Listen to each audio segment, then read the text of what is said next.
उठाया पीओके में, गवर्नमेंट के खिलाफ उठाया और उनको झुंझुना दे दिया गया था पीओके को कि साहब आप राष्ट्रपति रहोगे। ये राष्ट्रपति काहे का राष्ट्रपति, ना ताकत ना कुछ, वो बेचारा छोटी सी गाड़ी में अगर राष्ट्रपति, आपका मुल्क आपके नाम से रहेगा, आपकी वो रहेगी, आपकी ऑटोनोमस बॉडी रहेगी, ना कहीं सारा फर्जी था, सारा फ्रॉड था।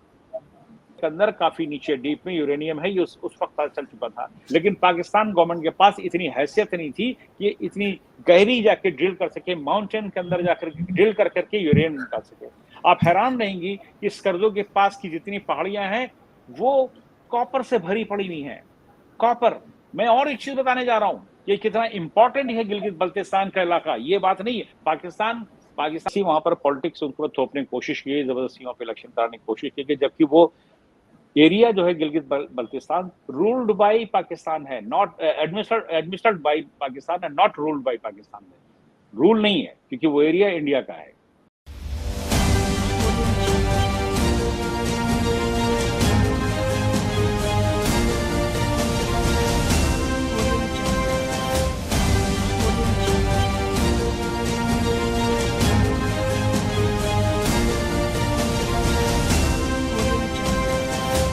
नमस्कार दोस्तों, मैं हूं आपके साथ अंबर जैदी। स्वागत है आप सबका हमारे आज के खास कार्यक्रम इट्स डिबेटेबल में। और आज एक बार फिर से हमारे साथ खास मेहमान मौजूद हैं, डॉक्टर कैप्टन सिकंदर रिजवी। बहुत बहुत स्वागत है आपका। नमस्कार। बहुत बहुत शुक्रिया। नमस्कार, आदाब। आदाब। कैसे हैं सर आप? बिल्कुल ठीक हूँ, आप कैसी हैं? मैं एकदम अच्छी हूँ। और आपके ही बल्तिस्तान, गिलगित बल्तिस्तान से खबर काफी बड़ी आ रही है पिछले कई दिनों से, और काफी बड़ी तादाद में जो गिलगित बल्तिस्तान के लोग हैं वो सड़कों पर उतरे हुए हैं और पाकिस्तान आर्मी से खासे नाराज नजर आ रहे हैं। और इनफैक्ट नारेबाजी भी लगाते हुए नजर आ रहे हैं। ये जो दहशतगर्दी है, इसके पीछे वर्दी है, काफी नाराजगी है। सबसे बड़ी पाकिस्तान आर्मी से जो गिलगित बल्तिस्तान के लोग हैं उनकी क्या नाराजगी है, मैं आपसे समझना चाहती हूँ। आपका सीधा सवाल है तो सीधा जवाब। अंबर, आपको याद होगा अभी बीच में कराची के अंदर सिपाही साहबा ने एक बहुत बड़ा जुलूस निकाला था और उन्होंने उसमें नारे भी लगाए थे, और उसमें उनका एक सरकार से, पाकिस्तानी गवर्नमेंट से डिमांड थी कि शियों को गैर मुसलमान जो है बना दिया जाए, जैसे कि कादियानी के साथ हुआ। इनको ऑफिशियली जो है गैर मुस्लिम करार दिया जाए। उसके लिए उन्होंने जुलूस निकाला। 9 से 10 लाख की तादाद में इकट्ठा हुए, पूरा कराची जाम हो गया था। ये उस इलाके से जुलूस लेके निकले जहाँ पर बहुत सी बस्तियां हैं, जैसे मलिर का इलाका है जिसमें ज़्यादातर महाजिर लोग रहते हैं, उसमें शिया भी हैं, और एक इलाका एबिसिनिया का है, वहाँ से निकले जहाँ पे बल्तिस्तानी काफ़ी तादाद में बरसों से रह रहे हैं, जो वहाँ पे छोटे मोटे बेचारे काम करते हैं, कोई ड्राइवर है, कोई लेबर है, या फैक्ट्रियों में काम करते हैं वहाँ पे कराची। वो ओवर रन करते चले गए, उनकी गाड़ियां तोड़ते चले गए, उन जिनके इलाके से निकले और नारे लगाते रहे इतने खतरनाक। तो क्या हुआ कि बल्तिस्तानियों को, जो वहाँ रहने वाले, जो हम, क्योंकि मेरी तो अजीजदारी है, मेरी रिश्तेदारी है इस करदू के अंदर, और मैं वहीं से आता होता हूँ।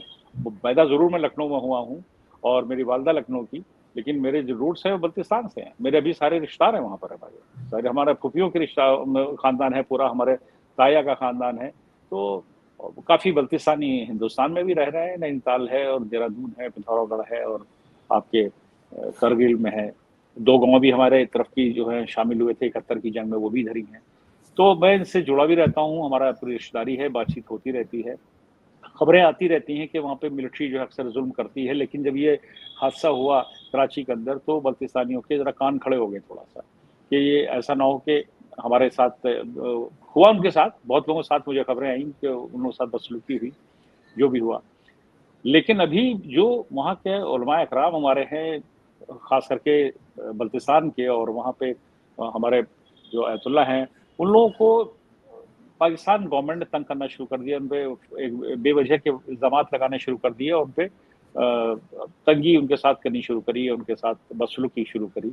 उससे वहाँ का अवाम निकल आया, और जो अवाम बहुत दिनों से भड़ास अपनी अंदर से कहते हैं भरा हुआ था, बीच में पाकिस्तान गवर्नमेंट ने वहाँ पर जो है इस करजू के अंदर जो तादाद ज़्यादा बल्तिस्तानियों की है, वहाँ पर पठानों को और वहाँ पे पंजाबी जो एक्स आर्मी के सोल्जर थे और कुछ दूसरे लोग थे, उनको वहाँ बसाने की कोशिश की गई थी कॉलोनी के तौर पर, और उसमें भी एतराज़ हुआ था, क्योंकि काफ़ी लोग वहाँ पर जो आते हैं नीचे के लोग, तो वहाँ के कल्चर में ज़मीन आसमान का फ़र्क है।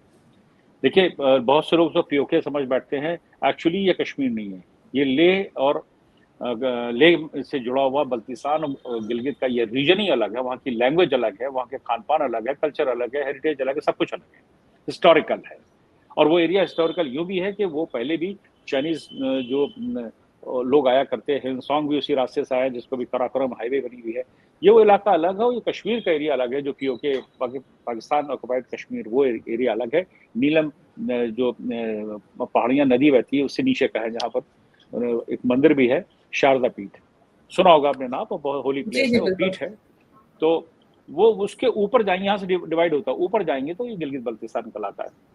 तो बल्तिस्तानियों के साथ तो काफी यहाँ की फौज ने जुल्म किए हैं और काफी नौजवानों को भी उन्होंने अरेस्ट किया है, पीटा पाटा किया, जबकि वो जहां भी रहे हैं, जिस मुल्क में रहे हैं, तो वफादारी से रहे, लेकिन ये काफी अरसे से झेलते आ रहे हैं वहां पर उनके साथ। अब देखिए वहां पे 50 साल तक के उन्होंने लाइटें नहीं पहुंचवाई वहां पे, चीनी नहीं पहुंचाई वहां पे, सड़कें नहीं बनाई, अब जाके सड़कें बनी हैं। हमारे गांव में जब मैं गया था तो कच्ची सड़कें थी, काफी पुरानी बात हो गई है, 80s के दौर की है, और बिजली तो थी ही नहीं। तो मेरा वो इलाका सारा देखा हुआ है, और 4 महीने में हमारे जो रिश्तेदार थे, हमारे भाई लोग थे, उन्होंने पूरा हमको घुमाया। वहाँ के हालात बस से बदतर थे उस दौर में। वो तो लड़कों ने मेहनत करी, वहाँ के हमारे अवाम ने किसी तरह से, वहाँ की जो जनरेशन, नई जनरेशन वो खड़ी हुई, उन्होंने पढ़ाई करी, वो अपनी मेहनत से लेकर, चाहे मिडिल ईस्ट में काम किया हो, चाहे कराची में जाके लाहौर में काम किया हो, पिंडी में काम किया, लेकिन अपनी मेहनत से उन्होंने अपने आप को बनाया है। वहाँ उसमें गवर्नमेंट का बहुत बड़ा रोल रहा नहीं है।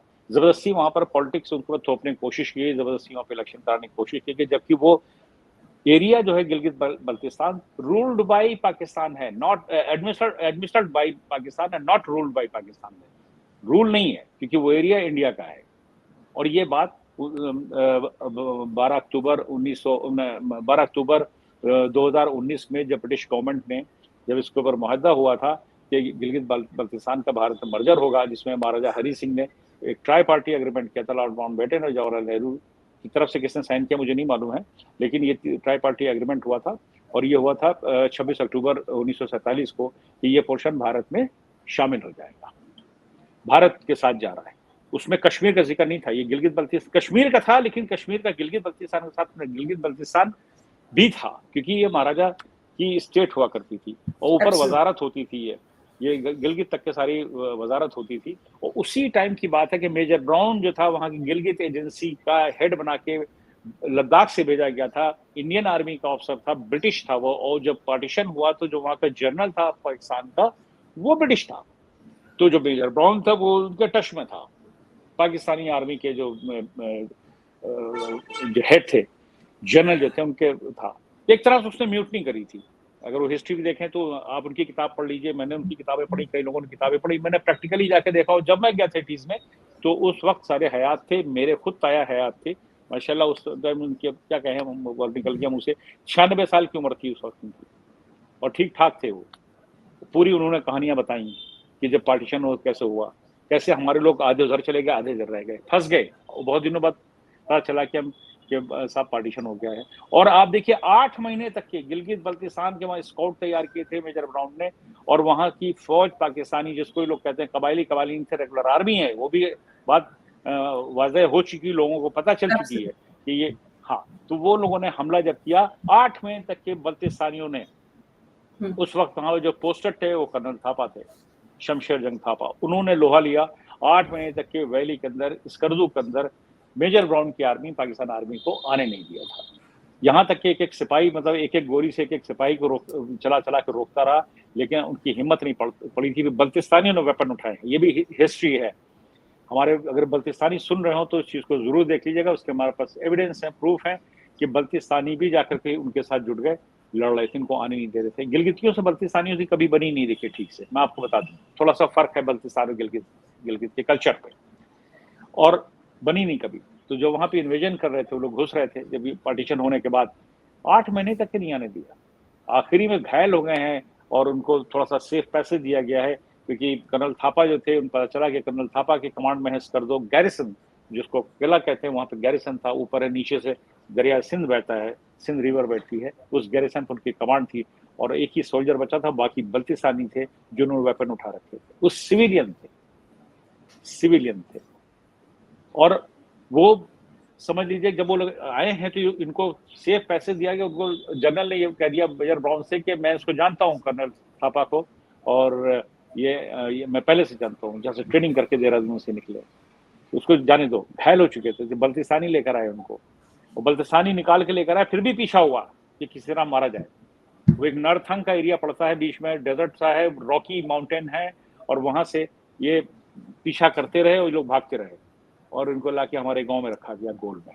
ये हमारे ताया ने हमको बताई थी बातें सारी, मैं इसका विटनेस हूँ। फिर उसमें एक और भी 2-4 लोग थे, बहुतों में नाम भी भूल गया, बुजुर्गवार थे, उन्होंने बताई है। थापा साहब को वहां रखा गया। जब यहाँ से मदद पहुंची, छुपा लिया गया था गोल गांव में, जब मदद पहुंची तब जाकर वो वापस आए थे। बाद में ब्रिगेडियर हुए थे और उनको महावीर चक्र भी मिला था, फिर इंडियन आर्मी थी वो। खैर ये तो अपनी जगह कहानी है, लेकिन जो बल्तिस्तानियों के साथ अभी बदसलूकी करी, और बल्तिस्तानियों को हमेशा द्वितीय दर्जे का, दूसरे दर्जे का ही सिटीजन समझा है लोगों ने, और कभी उन पर भरोसा पूरी तरह से पाकिस्तान गवर्नमेंट ने किया नहीं। और हमारा यूथ जो है जरा सी बात पे मेरी नाराज भी होता है कि साहब वो हमारा कंट्री है। आप देख लीजिए, आप ही सब बल्तिस्तानी लीडर कल बोल रहे हैं, टीवी पे देख लीजिए, आप वीडियोस आ रही हैं, देख लीजिए, वो भी तो हमारी लोग हैं। वो बोल रहे हैं साहब हम करगिल चले जाएंगे, हमें रास्ता खोलो। अचरा तंग आ गए आज एग्जैक्टली लोग। कैप्टन साहब, यही सवाल मैं आपसे करने वाली थी कि लगातार ये आवाज वहां पर उठ रही है कि हमें करगिल का रास्ता खोल दीजिए, हमें भारत में मिलना है, और ये आवाज लगातार बढ़ती जा रही है। ये कितना ज्यादा इसका असर कितने लोगों में है? क्या सब लोग इसी बात को मानते हैं, सबकी एक ही आवाज है कि भारत में मिलना है? देखिए मैं आपसे बताऊं बात क्या है सबसे बड़ी, और हमारे बल्तिस्तानी सुन रहे हैं तो जरूर सुने इस चीज को, कि हमारे क्या मजहब के मामले में बहुत ही सख्त है हमारी कौम, और मुल्क के मामले में भी सख्त। मजहब के मामले में जब सख्त होती है साहब, अपने ईमान को, हम अपने इमामों को हम जरूर पूरी तरजीह देते हैं। हमारा आयतुल्लाह है, हमारा मौलाना है, उनके कहना माना जाता है। इसीलिए बहुत ही डिसिप्लिन कौम हमारी आपको मिलेगी।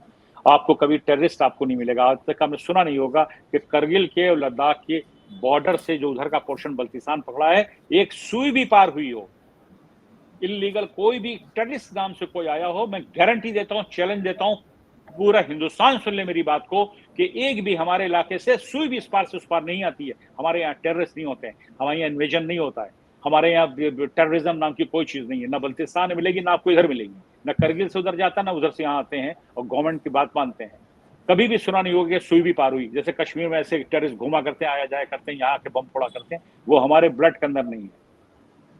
और वो कह रहे हैं तो ईमानदारी से कह रहे हैं, वो मिलना चाहते हैं। क्योंकि हमारे यहाँ जो बल्तिस्तानी यहाँ पर रह रहे हैं, जो 2 गांव यहाँ पर आ गए, तुर्तुक के गांव आ गए, जो हमारी डिस्ट्रिक्ट के हैं, स्कर्दो के ही, हमें गोल के आगे यूगो और ये दूसरे इलाके पड़ते हैं। इसी तरह ये ऊपर का इलाका है, खपलू का इलाका, जो इधर मिला हुआ है आकर के। अब वो मुझे ठीक से पूरा पता नहीं वहां पर का कि कौन से एरिया का नॉर्थ साउथ ईस्ट हो, लेकिन दोनों गाँव हमारे ये हैं जो इधर 71 के वॉर में आ गए थे। आप देखिए कितने डेवलप हो गए, आप देखिए करगिल कितना डेवलप है, बच्चे देखिए कितनी पढ़ाई करते हैं। आप देखिए शहरों के हाल देखिए आप, ना वहाँ बिजली पानी किसी चीज की कमी नहीं है, उतने ही वो लोग वहाँ पे तरक्की याफ्ता है। कभी करगिल जाकर देखिए कितना तरक्की याफ्ता है। ले देख लीजिए आप, नुब्रा देख लीजिए आप जाकर के वैली, ये खूबसूरत जगहें हैं और अमन सुकून से वहाँ पे रहते हैं। हम तो कहते हैं कि हिंदुस्तान से ज्यादा ये मुसलमान के लिए या शिया के लिए, गिलगित बल्तिस्तानी कह दिए, हिंदुस्तान से ज्यादा महफूज ये कहीं नहीं है। वो अपने ये मुल्क बात में में महफूज नहीं है। कोई भी शक ही नहीं है इसमें। तो वहां की गवर्नमेंट ने जो बदसलूकी करी है, जो इस तरह के इल्जाम उनके ऊपर लगाए गए हैं मौलाना इकराम के ऊपर और जो हमारे अयतुल्लाह के ऊपर लगाए गए, इसलिए वहां की आवाम नाराज, और वो गलती कर बैठे हैं, उसका खमियाजा उनको भुगतना पड़ेगा। आपने वीडियो में देखा किस तरह से वो कह रहे हैं कि ना हम रहेंगे, ना तुम रहोगे, ना तुम रहोगे ना हम रहेंगे, ये तो हम करगिल चले जाएंगे।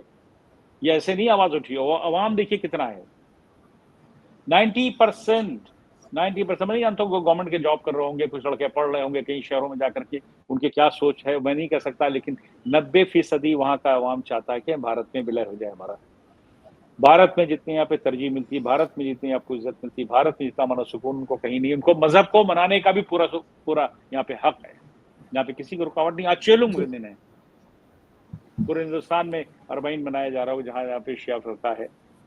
नहीं, अहले सुन्नत भी मनाते हैं, ऐसा नहीं मैं कहूँगा वो नहीं मनाते हैं, उनका भी अरबाइन मनाया जाता है। जो रिसालत को मानते हैं, जो करबला को मानते हैं, हुसैन को मानते हैं, या जनाब रसूल खुदा सल्लल्लाहु अलैहि वसल्लम की फैमिली को मानते हैं, वो भी मनाते हैं। मैं उनको ये नहीं कहूँगा कि खाली शिया ही मनाते हैं, ऐसा नहीं है।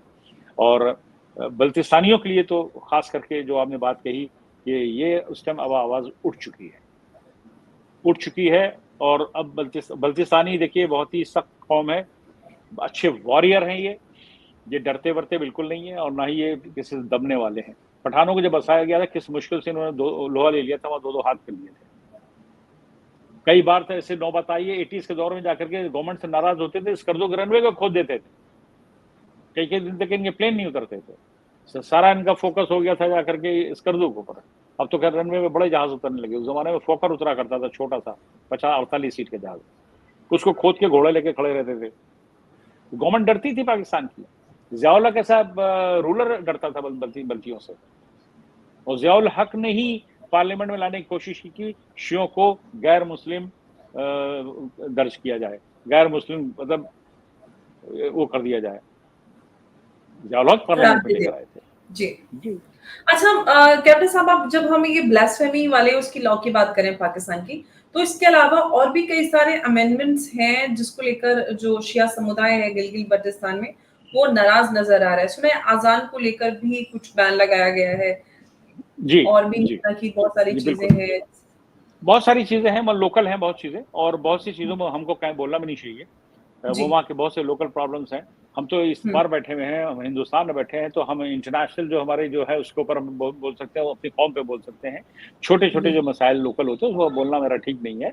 और जी, फिलहाल लेकिन फिलहाल जी, जी। पूछिए। जी, लेकिन ये जो अभी हम एहतिजाज देख रहे हैं जो गिलगित-बल्तिस्तान के शिया समुदाय के लोग हैं ख़ास तौर से, वो काफ़ी बड़ी संख्या में सड़कों पर उतरे हुए हैं और यहाँ तक कि इतना कि पाकिस्तान आर्मी को 20,000 एक्स्ट्रा वहाँ पे जवान लगाने पड़ गए हैं और लोग बिल्कुल मानने के लिए तैयार नहीं हैं, तीखे इतने तेवर नज़र आ रहे हैं कि आसिम मुनीर को उलेमाओं को भेजना पड़ा, उनकी भी बात सुनने के लिए तैयार नहीं है। आखिर ऐसी क्या वजह है कि लोग इतना ज़्यादा परेशान हैं, इतना हैरान हैं, मैंने इतना आप ज़्यादा मैंने मैंने मैंने आपसे कहा ना कि वो ज़ुल्म ज़ातियाँ 75 साल से झेलते चले आ रहे हैं। अब वहाँ का जवान भी पढ़ लिख गया है और वहाँ पे भी लोगों ने पैसा कमाना शुरू कर दिया है। अब उन लोगों की भी क़ुव्वत और ताकत आ गई है। वो भी अपने हक को जानते हैं। उन्होंने भी बहुत से हैं, वो भी जान गए कि इधर आने से हमें क्या नुकसान हुआ है, क्या हमको फ़ायदे हैं, वो भी उनको अंदाज़ा हो गया है। हिंदुस्तान से दूरी बना के जो काट के ये जो एक्सीडेंटली गया है, गिलगित-बल्तिस्तान। मैंने बोला ना कि वो जो लेटर ब्रिटिश गवर्नमेंट ने हिंदुस्तानी गवर्नमेंट को 12 हुँ, अक्टूबर 2019 में सौंपा, हमारे हाई कमिश्नर को, उसके अंदर क्लियर कट लिखा, वो ओरिजिनल डॉक्यूमेंट अपने साथ ले गए थे जो महाराजा हरि सिंह ने साइन किए थे, और वो जी, डॉक्यूमेंट अब यूनाइटेड नेशन के पास हैं। उसी के बाद हुँ, ही चाइना को भी पता चला कि साहब ये एरिया जो है, पाकिस्तान ने तो शासन के एरिया को तो गिफ्ट कर दिया था, अक्साई चाइना को गिफ्ट कर दिया था, जबकि वो उनकी जगह नहीं थी। That is illegal. और ये चाइनीज को भी भारत सरकार ने लिखा कि भाई अक्साई हमारा एरिया था, पाकिस्तान की का रूलिंग नहीं थी, पाकिस्तान का एरिया नहीं था, वो आपको गिफ्ट नहीं कर सकता था। स्कर्दू का इलाका अक्साई चाइना का, तो ये चाइना के भी समझ में आ गया कि भाई ये पोर्शन जो है भारत का है। और आप देखिए जो गिलगित का पोर्शन है वो अफगानिस्तान से 126 किलोमीटर की उसकी सीमा मिलती है अफगानिस्तान से, हमारे गिलगित की, और ऊपर आ जाइए तजाकिस्तान से मिलता है। यानी कि हमारा रास्ता को रोकने की कोशिश ये ब्रिटिश गवर्नमेंट ने एजेंसी बनाई क्यों थी?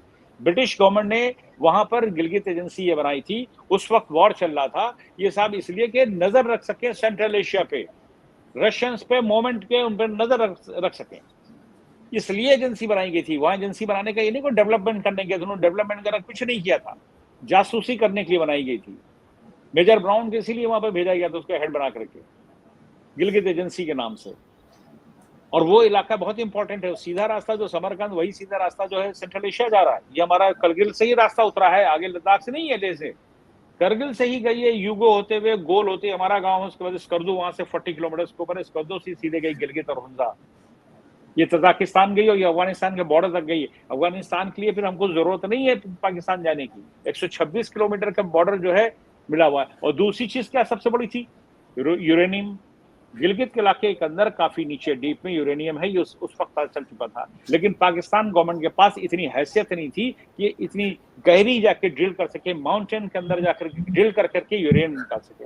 आप हैरान रहेंगी कि स्कर्दो के पास की जितनी पहाड़ियां हैं वो कॉपर से भरी पड़ी हुई है, कॉपर।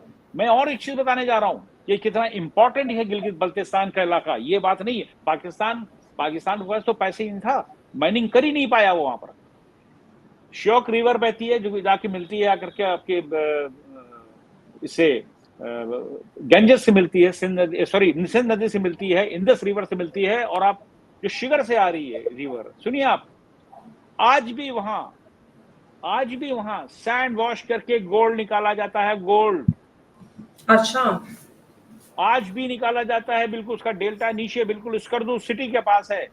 वो इलीगल माइनिंग है, लेकिन लोग निकालते हैं, उसके भी ठेकेदार हैं। और खबर ये भी है, इसको भारत सरकार, पाकिस्तानी सरकार ने भी दर्ज किया है कि साल में 12 से 13 किलो सोना निकल जाता है। वहीं पे चलते हैं आप सर, आप वहीं पे जाइए, 2-4 किलो सोना तो मुझे बेच दीजिएगा आपके। आप देखिए वो इलीगल करा, पाकिस्तान गवर्नमेंट ने खुद माइनिंग नहीं करी, सैंड वॉश करके गोल्ड निकाल लें। जाइए उनकी वेबसाइट में देख लीजिए, 12 से 13 किलो सोना निकलता है साल का। ये मैं स्कर्दू की बल्तिस्तान की बात कर रहा हूं। और आप सुनिए, बल्तिस्तान का एक और का वर्ल्ड के अंदर जो एक नई अजूबा है, वो भी हमारे श्रोता सुन लें। एक वो ऐसी जगह है वर्ल्ड की, वर्ल्ड क्लास प्योरेस्ट वाटर जो हमारा नॉर्थ ग्लेशियर के अंदर है, वो पानी हमारे बल्तिस्तान का है, purest water in the world.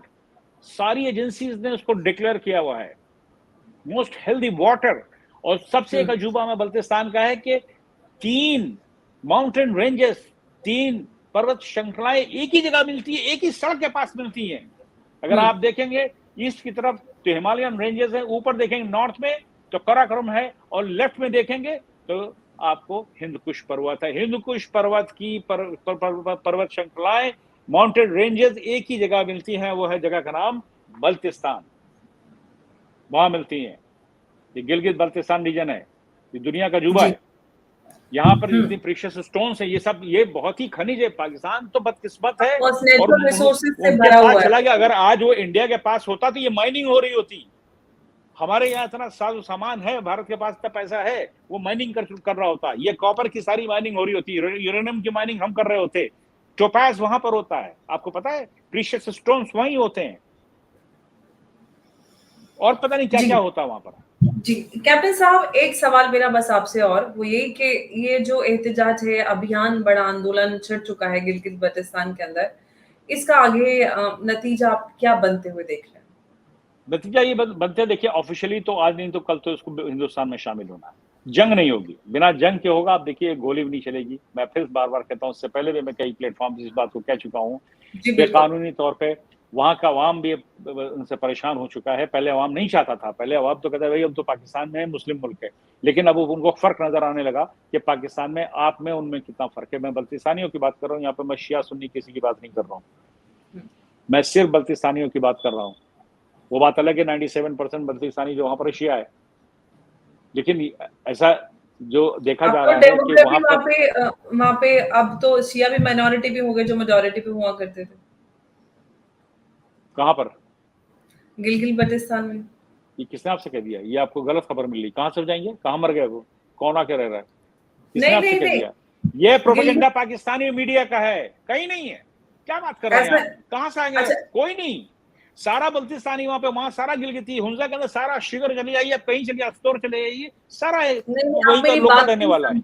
जो पाकिस्तान का जो एक स्टार्टिंग से एजेंडा रहा है, पाकिस्तान ऑक्यूपाइड कश्मीर है या फिर गिलगित है या फिर इस तरह के जितने भी ऑक्यूपाइड टेरिटरीज हैं, उसमें वो डेमोग्राफिक इम्बैलेंस या चेंजेस करने के लिए अब पाकिस्तान पंजाब से और लोगों को उधर जाकर बसाते हैं ताकि वहां की डेमोग्राफी बदली जा सके।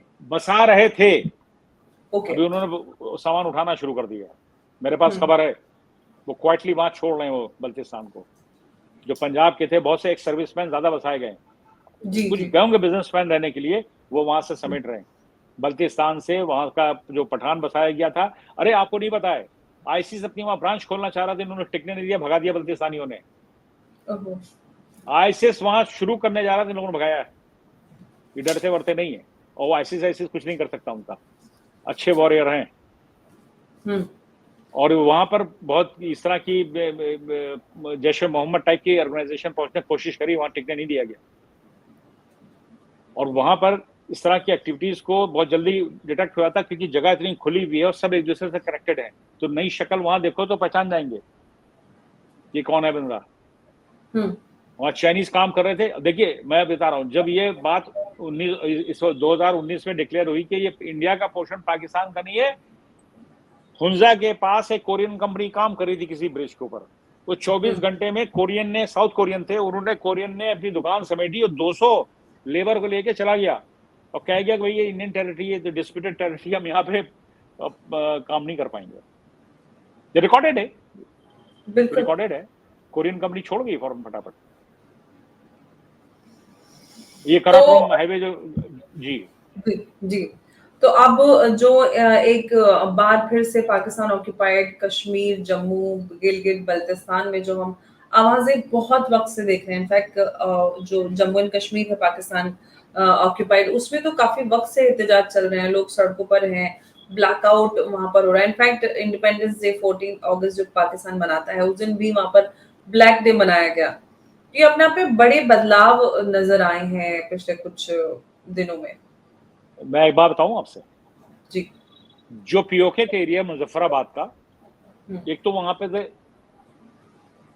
22 अक्टूबर 1947 की रात पे, जहां से वहां के हिंदुओं ने इस जगह को छोड़ा, और वहां से लेके ऊपर तक के शारदा पीठ तक के मीरपुर, इस सब इलाके थे जो कबायली उतर रहे थे। इसको सो कॉल्ड कबायली किया गया। मैं इस पे वीडियो कह चुका हूँ, मैं बता भी चुका हूँ, और किताब का हवाला मैंने दी, द रेडर्स ऑफ कश्मीर। और ये रेगुलर आर्मी थी। जब इन्होंने वहां जाकर के हमला किया था, तो जो वहां से निकले, तो जो बाशिंदे थे वहां के रहने वाले, ज्यादातर वो हिंदू थे, और उस हिंदू के अंदर बहुत सारी बिरादरियां थी। क्योंकि मैं जम्मू जाके उन लोगों से मिला हूँ जो कैंप में आज भी रह रहे हैं, जिंदगी की गुजर बसर कर रहे हैं, जो वहां से आए थे। और ये कश्मीर में गवर्नमेंट 370-35 होने की वजह से उनको नेशनलिटी नहीं मिली थी। इसीलिए हम लोगों ने 370-35 की लड़ाई बहुत खुल के लड़ी है। ये 2014 में सरकार आने के बाद हम लोगों में ताकत आई। हम बोले, कांग्रेस की गवर्नमेंट के टाइम हम बोल नहीं पाते थे,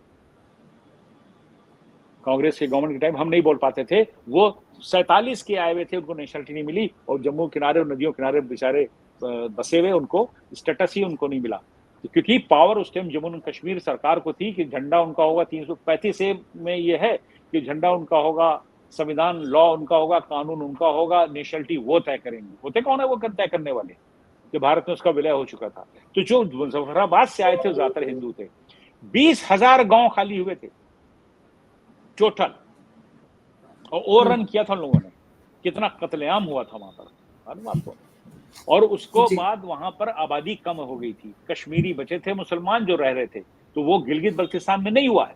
गिलगित बल्तिस्तान की आबादी ज्यादा है, वो एरिया बहुत बड़ा है, तकरीबन 3.5 लाख स्क्वायर किलोमीटर का एरिया, वो छोटा नहीं है। ये जो है एक बेल्ट है जो कश्मीर से मिली हुई है, जहां से टेरिस ऐसे बॉर्डर पार किया करते हैं। तो वहां पर आबादी कम है, लेकिन उन लोगों ने फिर भी सर उठाया, पीओके में गवर्नमेंट के खिलाफ उठाया, और उनको झुंझुना दे दिया गया था पीओके को कि साहब आप राष्ट्रपति रहोगे। ये राष्ट्रपति काहे का राष्ट्रपति, ना ताकत ना कुछ। वो बेचारा छोटी सी गाड़ी वहां का राष्ट्रपति, आपका मुल्क आपके नाम से रहेगा, आपकी वो रहेगी, आपकी ऑटोनोमस बॉडी रहेगी ना, कहीं सारा फर्जी था, सारा फ्रॉड था। तो वो पीओके में आबादी कम थी। पोल है वो खुल चुकी है, आवाम भी समझ चुकी है कि आखिर उनके साथ इतने ज्यादा सालों में क्या चल हुआ है। जी और उनके जो नेचुरल रिसोर्सेज हैं, उनके वसाइल अगर कहे जाएं गिलगित बल्तिस्तान पीओके के, वो चुराकर पाकिस्तान अपनी गुजर बसर कर रहा है, और वहीं के लोगों को नहीं, बड़ी अजीब बात है अंबर। मैं आपको कहना चाहूंगा, वहां पर ये जो चाइनीज आए हैं, ये लोग वहां पे माइनिंग करना चाह रहे हैं। वो अब हम टिक नहीं पाते हैं इतने एल्टीट्यूड के ऊपर। आपको पता है, जो चाइनीज आए हैं, तिब्बत के चाइनीज नहीं है, ये चाइनीज पीछे से आए हैं, जो मेन चाइना लैंड वहां से आए। वो यहाँ सर्वाइव नहीं कर पाते हैं जी, ये सर्वाइव नहीं कर पाते हैं, इनको दिक्कत आती है। वो हमारे यहाँ के लोगों में ताकत बहुत ज्यादा है, इधर के रहने वालों में, तिब्बतन में बहुत ताकत है। और ये जो गिलगिती उनमें भी है, ये बल्तिस्तानी यही वो सर्वाइव कर पाते हैं। ये नीचे वाले पंजाब वाले सर्वाइव नहीं कर पाते, पठान भी नहीं कर पाता है, क्योंकि पठान का रहता है गर्मी में। पठान का जो इलाका है वो गर्म इलाका है, वो बर्फीला इलाका नहीं है, उनकी तो सांसें रुक जाती है वहां पर। हाँ, तो जो बर्फ में उसमें रहने की आदत होती है, वो ऑक्सीजन लेवल कम होता है वहां पे, नहीं सर्वाइव कर पाते हैं। लेह में, लद्दाख, सब इलाकों में जी। तो वहां पे तो पाकिस्तान गवर्नमेंट के पास तो पैसे ही नहीं था जो माइनिंग करता। उनके पास माइनिंग का डिपार्टमेंट जीरो है, उनके पास माइनिंग है ही नहीं। उनके पास पैसा, जाहिर है दूसरी कंट्री जो है नजर रखे हुई थी, कि साहब हम यहाँ माइनिंग करेंगे, लेकिन वहाँ के हालात को देख करके सर्वाइव नहीं कर पाते थे, ना कर पाते थे। और इतनी हेवी मशीनरी वहाँ ड्रिल करना, अब उस रॉकी माउंटेन के अंदर 5 किलोमीटर नीचे जाएंगे, 5000 मीटर जाएंगे यूरेनियम निकालने की, उस पर कितना खर्चा आएगा? तो बाहर से खरीद लेंगे, फिर स्मगलिंग करा लेंगे। पाकिस्तान ने तो स्मगलिंग करवाई थी, जब उनके वो इनके साइंटिस्ट साहब थे, उन्होंने जब नॉर्थ कोरिया साथ मिलकर करी थी। बिल्कुल। तो खैर वो बातें अलग है, टॉपिक अलग है। मैं गिलगित बल्तिस्तान के टॉपिक से हटना नहीं चाहता हूँ, अपने बल्तिस्तानियों के लिए नहीं हटना चाहते हैं। हम तो उनके लिए दुआ करते हैं, बल्तिस्तानियों के लिए, कि बहुत ही वो मेहनत कश है। और बल्तिस्तानी देखिए सन 36 से यहाँ पे ब्रिटिशर्स ने लाके उनको रखना शुरू कर दिया। नैनीताल ऐसी जगह पे आए, पिथौरागढ़ में आए, देहरादून में आए, किसलिए ब्रिटिश गवर्नमेंट लेकर आई? गवर्नमेंट बॉर्डर रोड के लिए। ये एक्सपर्टीज थी इनकी बल्तिस्तानियों की, कि ये लोग यहाँ पे रोड कंस्ट्रक्शन, हिल कटिंग का काम करते थे, आज भी बेचारे कर रहे हैं। लेबर भी वहां से आई थी, वहां पे ये नेपाल की लेबर काम नहीं कर पाती थी। जिस ढंग से सड़कें निकाली गई हैं, अगर आप देखिए कुमाऊं की हो, गढ़वाल रीजन की हो, बल्तिस्तानियों बनाई नहीं है, ब्रिटिशर्स ने लाके बसाया। हमारी फैमिली आ गई थी, हमारे ताया सब 36 में 38 में आ गए थे नैनीताल के अंदर। अभी पिछले हफ्ते ही हमारे चचा का इंतकाल हुआ है, अराउंड 97-98 ईयर्स की एज के ऊपर नैनीताल में इंतकाल उनका हुआ है। वो सब गवाह हैं इस सब चीज के, विटनेसेस हैं। और हमारी फैमिली के सबसे ओल्ड पर्सन, मैं उनको श्रद्धांजलि देना चाहूँगा। और उनका भी बहुत बड़ा रोल रहा था कि बल्तिस्तानियों में, हम लोगों में आपस में, गवर्नमेंट की कम से कम हम लोग को जाने के हम भी कुछ हैं, हमारी की कौम है। लेकिन एक बल्तिस्तानी में एक अच्छी चीज़ वफादार है, वो आपस में भी वफादार हैं। ये कौम बड़ी स्ट्रेट फॉरवर्ड है, वॉरियर है। हम पत्थर से खेलना जानते हैं, पत्थर से लड़ना जानते हैं। और ये जो इनकलाब खड़ा हुआ ना, ये बंद होने नहीं आ रहा, क्योंकि उन्होंने गलत किया करा पाकिस्तान गवर्नमेंट ने, कि हमारे क्या कि उलमा इकराम के साथ बदसलूकी करी, उनके साथ बेदबी करी उनकी, और वो नाकाबिले बर्दाश्त है। और बल्तिस्तानियों की आनो बान शान का मामला है, वो पीछे हटेंगे। बिल्कुल, पाकिस्तान की ज़्यादतियाँ इतनी बढ़ गई हैं कि कोई भी कौम जो वहाँ पर ऑपरेशन का शिकार है, इलीगल ऑक्यूपेशन का शिकार है, वो उनके खिलाफ आवाज़ बुलंद करती नज़र आ रही है। और ये आवाज़ें हम हर तरफ से उठती हुई देख रहे हैं, सिंध हो, बलूचिस्तान हो, पख्तूनिस्तान हो, या फिर इधर से हम कश्मीर और गिलगित-बल्तिस्तान की बात करें। बहुत-बहुत शुक्रिया कैप्टन साहब, आप चर्चा में जुड़े और सारे ही सवाल और पूरा जो वहाँ पे हालात है, उनसे आपने हमें रूबरू कराया। और हमारे व्यूअर्स को उसके लिए आपका एक बार फिर से बहुत शुक्रिया। नमस्कार, जय Hind. Thank you so much. जय हिंद, वंदे मातरम। वंदे मातरम।